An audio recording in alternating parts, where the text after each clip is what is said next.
城南蒙学馆教习，你可知罪？我经由你口，将王胜跟大小姐的绯闻，以及王胜不入流的消息传遍城内，让宋家遭到上林百姓非议。罚你免费开放蒙学馆3个月，个中亏损自行承担。下去吧。谢家主开恩，谢家主开恩。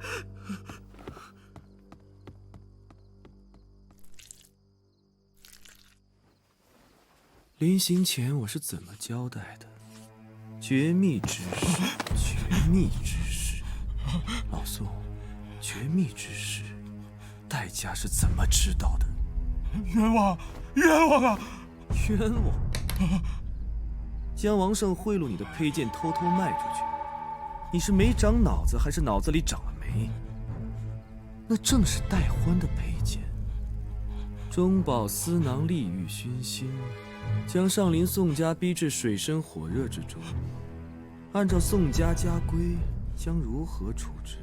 哼，此等祸害，罪无可赦。来人，把他拖出去！大人饶命！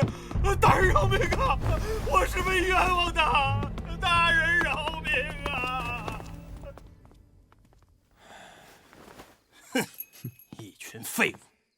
宋天泽这般胡闹，也是你默许的吧？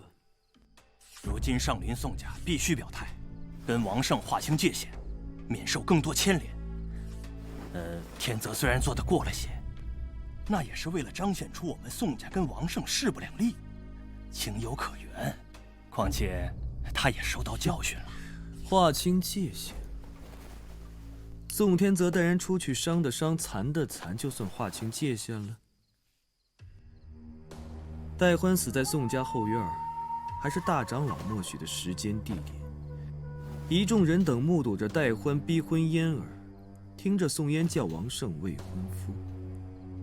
前后不到1个时辰，宋嫣的未婚夫王胜就入住到你家别院。前后不到2个时辰，全城都通过你家教习得知王胜是宋嫣的未婚夫。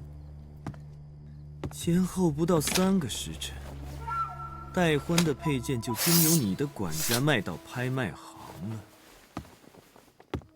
你一句划清界限，戴家就既往不咎了。